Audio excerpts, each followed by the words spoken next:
So first off, again, I want to give my condolences to you on your loss of your husband. I know that it's been a difficult couple days for you. So first off, how are you doing under the circumstances? Um, I'll be honest. I'm still really in a state of shock from everything. But it it is honestly the shock I think that kind of helped me just keep answering questions and go about just day to day stuff and think about things like paperwork, legal stuff, how many death certificates I have to get, along with our marriage certificate, and I I'm sad that I have to go get a copy of the marriage and the death certificate on the same day, and it makes me sad thinking about them in the same envelope. Yeah, I can't even imagine what you're going through right now. When it comes to the dispute that had been going on between Jonathan and his neighbor, do you know how long that had been going on for? And were you ever victimized in the past? The feud itself, I don't even. Feud just seems like kind of an understatement for some of the events that occurred. I know problems had begun many years before Jonathan and I had ever met, but I quickly became a part of it once I became a part of Jonathan's life. Um, we had guns pulled on us in the past, including by the same gentleman. We had tried to make a report about that gentleman pulling a gun, but we were told that we couldn't make a report because there were no witnesses. But there was kind of a long history of trying to make a report and either being told the report couldn't be made, it couldn't be processed, finalized, or it would be, I guess, lost in the shuffle. So, we asked for help for a long time. Jonathan asked for help for even longer than that, and you know, it's I'm just really, really sorry that it had to come to this. Would you say that you had noticed the problems escalating recently? Kind of talk about the house burning down, when that was, and what happened in that situation. When the house burnt down on January the 23rd, um, things had gotten really bad with constant harassment. We weren't really able to exist comfortably. We weren't able to go out in the yard without people yelling through the fence that they were going to burn the house down, along with homophobic slurs. Um, People would drive by, yell similar things. They would drive by and yell racial slurs directed at Jonathan. Um,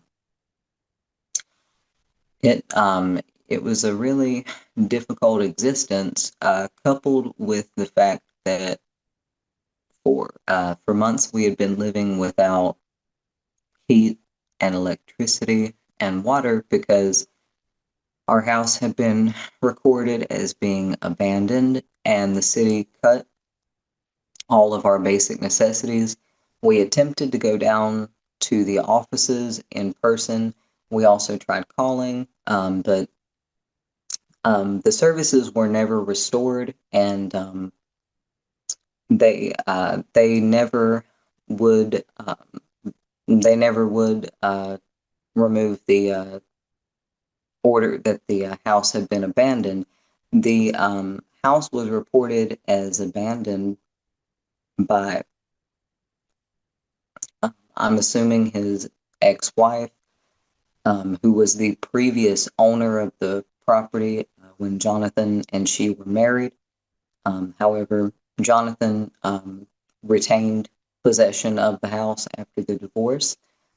Um, when Jonathan and I had first began dating, I invited him to go out to South Carolina, where my family is from, to just meet them and And what, just when was that? What year? that was October 2024. Mm-hmm. So we went out and uh,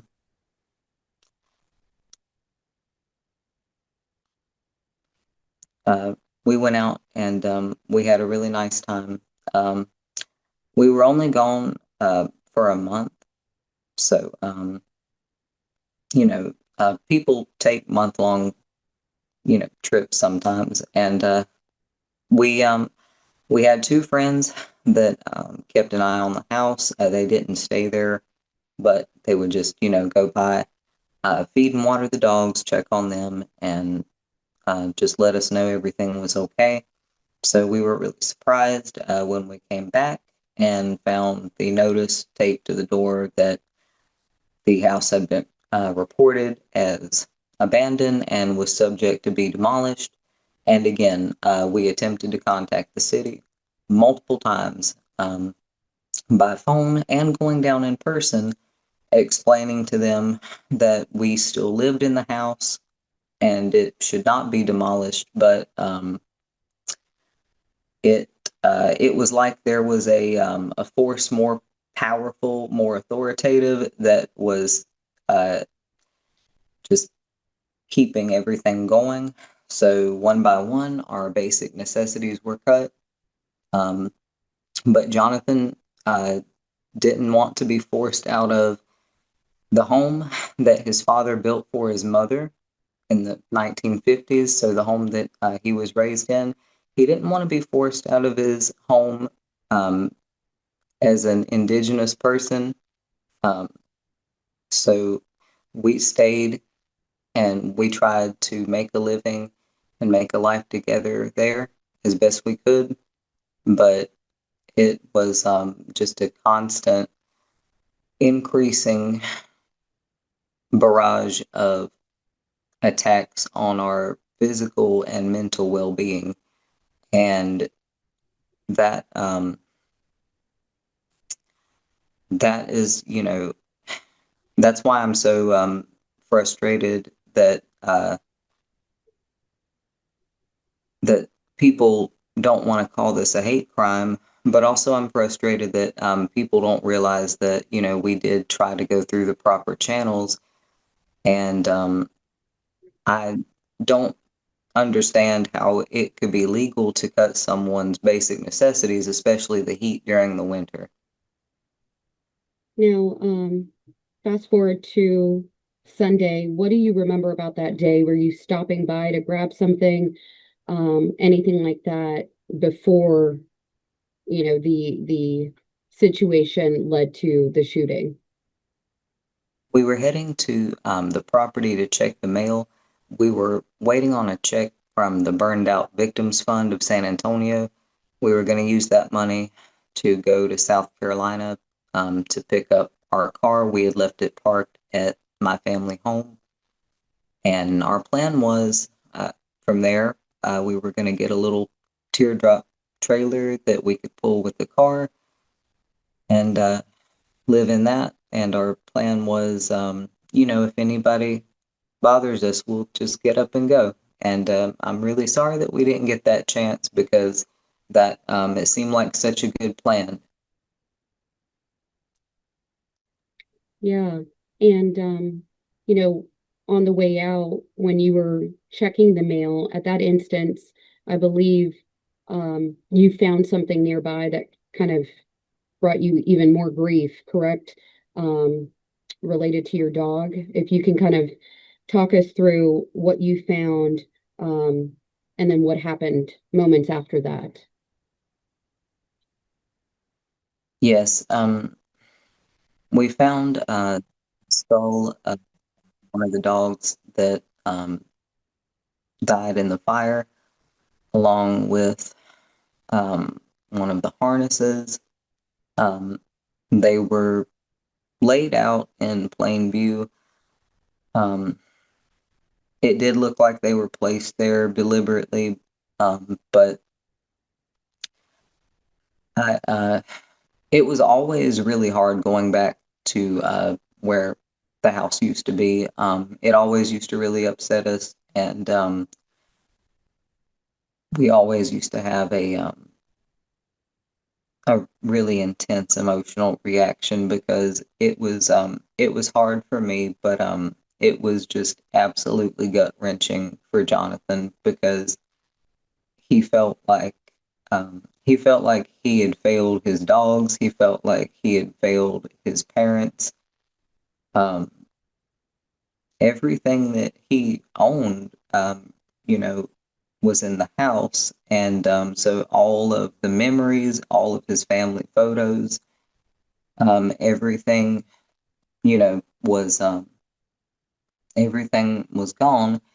And then to further the anguish, there were a few items that survived the fire, but while we were staying in a motel, we were informed that the house, what was left of the house, had been torn down and everything had been taken.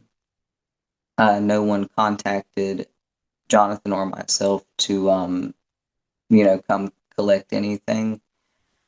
So that was also really hard. And it also just furthered the feelings that we had so many forces against us. Yeah, and when you noticed what was laying there, next to the mailbox, was that when the neighbor, Sigfredo, was that when he stepped out, or was he already outside kind of talking to you guys? Tell me about the moments leading up to the shooting and then right after, what you remember. We actually had been able to, we had actually been able to calm down a little bit. So at that point, when he pulled up in the vehicle, we were actually checking the mail at that point. So I never noticed the man until he pulled up in the car.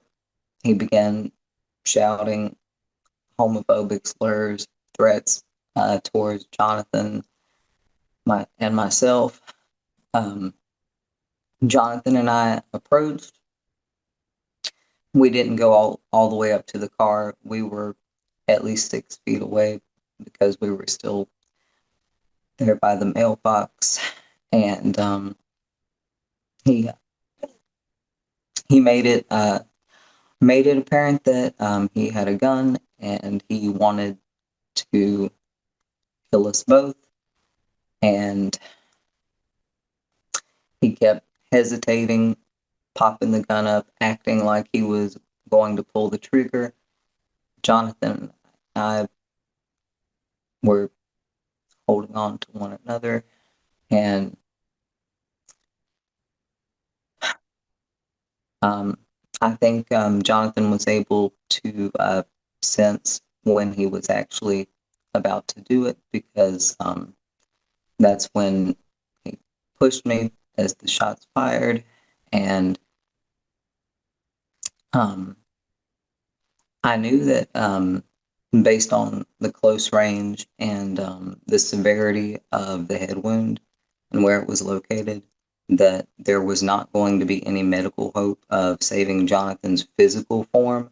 So at that point, I knew that I needed to focus on helping him cross over easy, because due to the trauma of the wound, he was struggling a lot, and there was a lot of damage to many vital areas.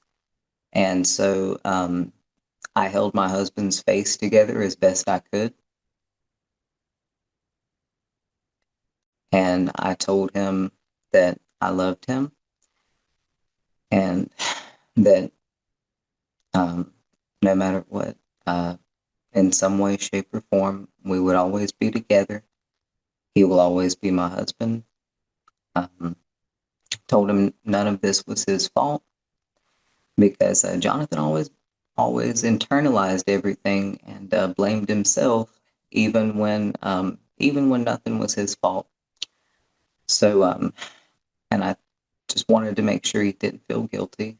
I just kept telling him I love him, and I kept telling him that it was all right, that he needed to go ahead and cross over easy, and he didn't need to. He didn't need to fight it. He he was able to acknowledge me with his eyes, so I know he did hear everything that I said to him, and he did attempt to say "I love you" back, and he uh, he was able to cross over easy while while I told him I loved him, and I just kept even after I knew he was gone, I kept trying to hold his face together because I you know just didn't um just didn't want him to look so different, and Yeah. Yeah. I while um while I was talking him through everything and helping him release his physical body. The gunman was still in the car and had the gun pointed still at me, and he was laughing. He was laughing at me and mocked me for telling my husband I loved him, and once again used homophobic slurs. At that point, If you can, just straighten the camera just a tad. There we go. yes, I'm sorry, I don't realize when I'm leaning over Oh, sometimes. you're fine. You're fine. So, Um, pick up from, you said as you were there comforting, your husband, you noticed that Sigfredo was still in the car, correct? And so kind of talk about that, what happened during that moment. yes, while while I while I was telling Jonathan that I loved him and uh, helping him cross over, the man was um, he was still in the vehicle, and he still had the gun pointed at me, and he was laughing. He mocked me for telling my husband that I loved him, and again called me the same homophobic slurs that he used for myself and Jonathan previously.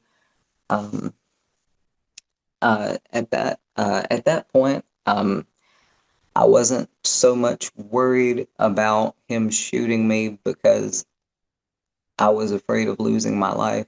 I was um I was afraid of him killing me because then I thought no one is going to be able to tell what what actually happened because we had been trying for so long to get help, and Jonathan had been trying for even longer to get help, and it never came. And Jonathan's not the only one to lose his life because he asked for help and nobody showed up.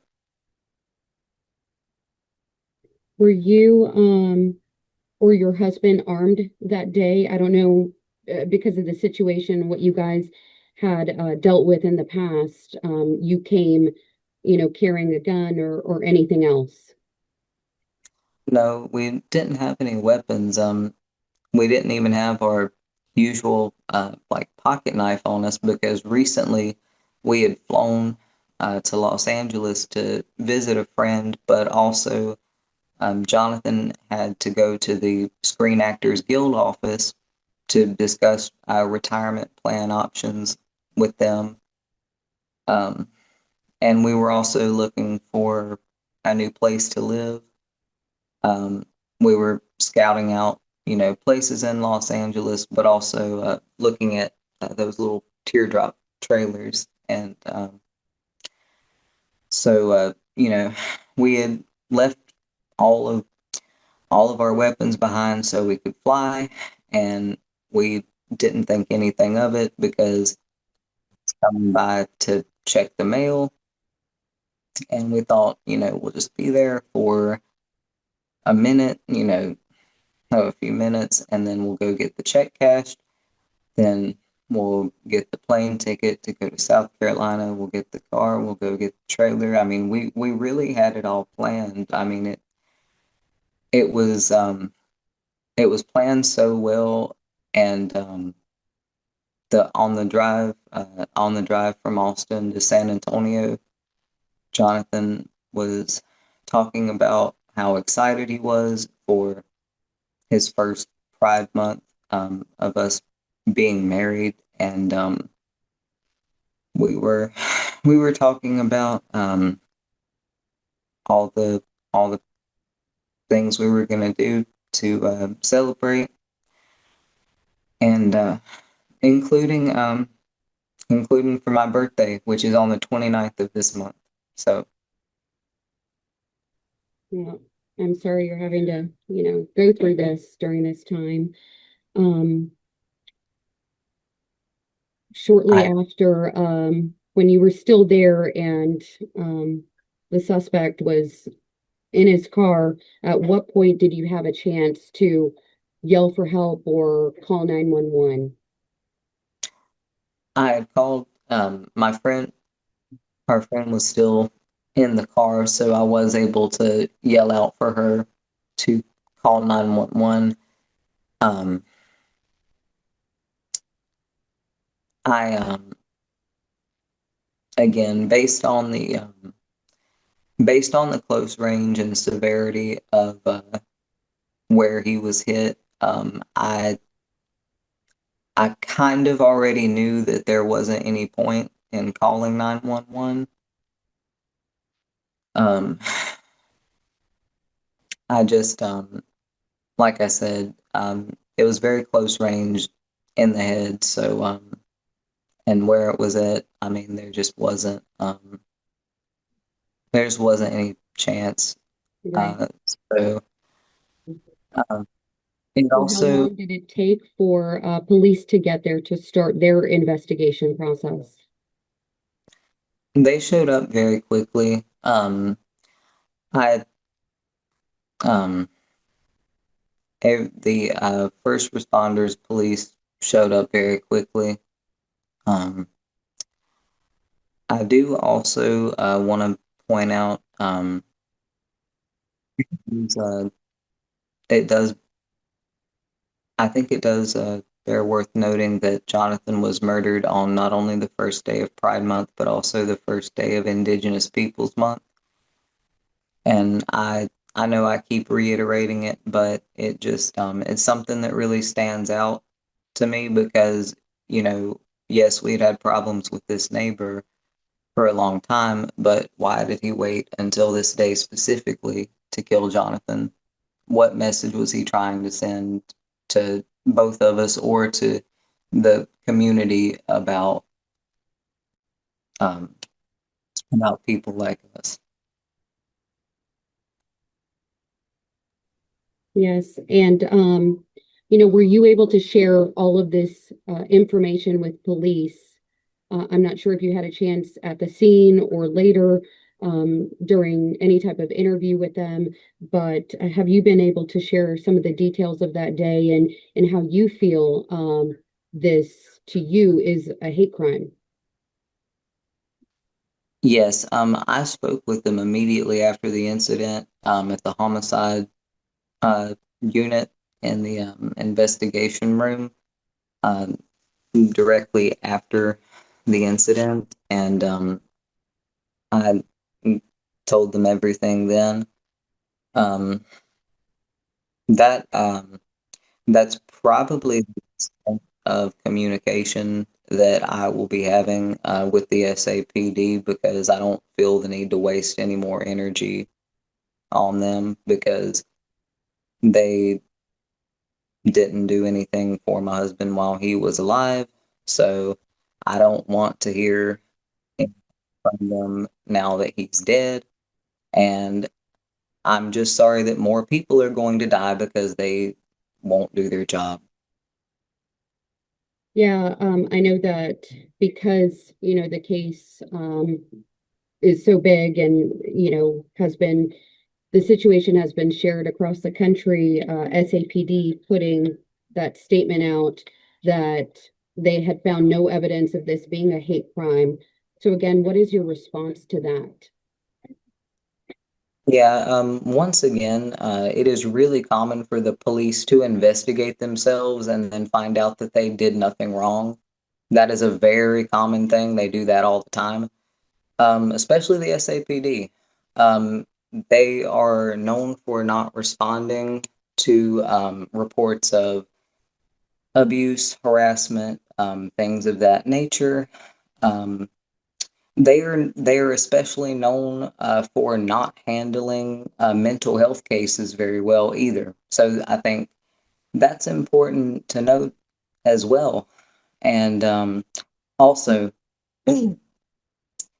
I um, I know that the initial report stated that the suspect was captured by police immediately, and I was informed. Obviously, I'm not going to say, hey, by whom, but I was informed that that's actually not the case. I was informed that the Banditos of San Antonio actually captured the killer and brought him to the police, which doesn't surprise me because, A, the police had no intention of capturing my husband's killer.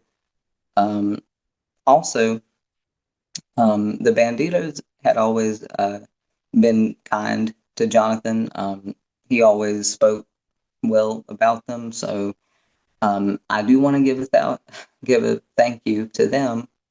Um, you know, and hopefully, since the killer was released so quickly, I'm just hoping that he can be taken care of by someone who cared about my husband and myself, because I have no faith in the criminal justice system. I have no faith in the police department. The only faith that I have is in my husband and the people that actually care about him. So, um, again, Yeah. uh, thank you to the people who actually caught the killer, and hopefully, uh, he will be dealt with swiftly, justly, and if you kill me, all you do is reunite me with my husband and make this even more of a martyr case.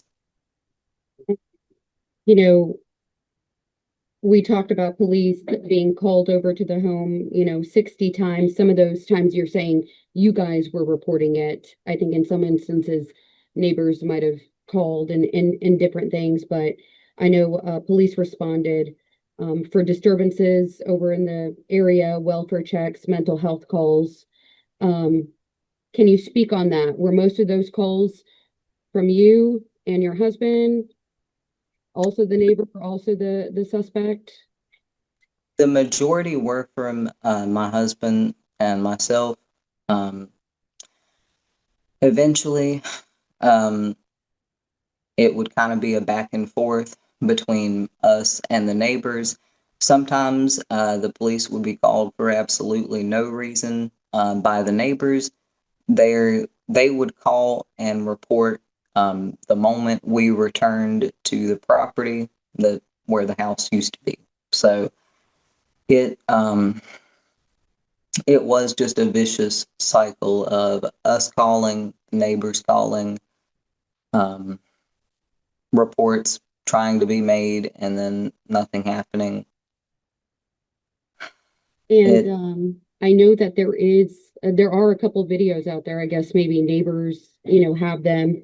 And so I want to give, you a moment to kind of talk about them. But one video that I know is out there is, I think, Jonathan with a pitchfork, and some people saying, well, that was right before the incident.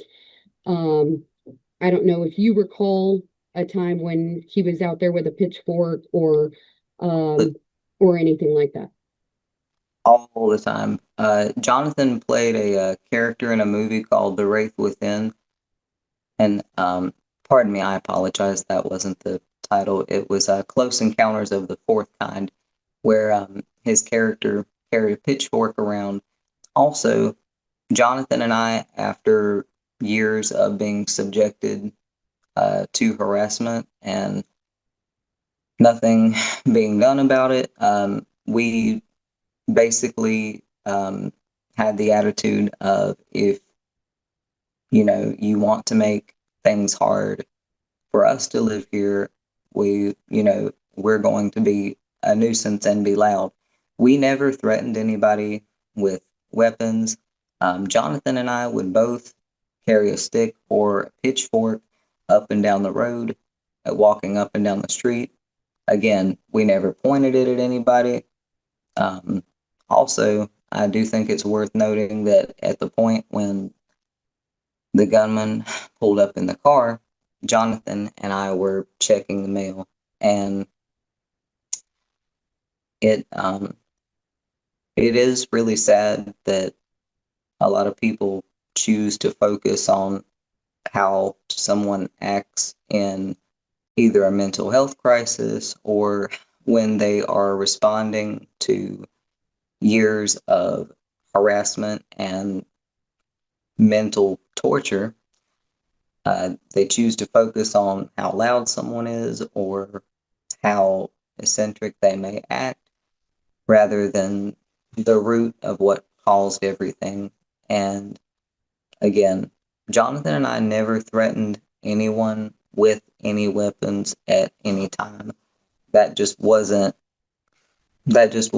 in our nature. It's just really sad. It's just really sad that, like I said, we tried, for a long time to ask for help, and we almost made it out. We almost made it out of the city safely. Yeah. But Jonathan actually would often talk about how he felt that the neighbors were uh, going to kill him one day, and it wasn't always just that particular individual. You know, he just he had a feeling that it was coming from all sides sometimes, and I guess maybe he was able to sense something. Um, we always had a sense of impending doom every time we went back to go check the mail, because it just it just felt like eyes were on us and they were just waiting for the right point to just the right point to attack us.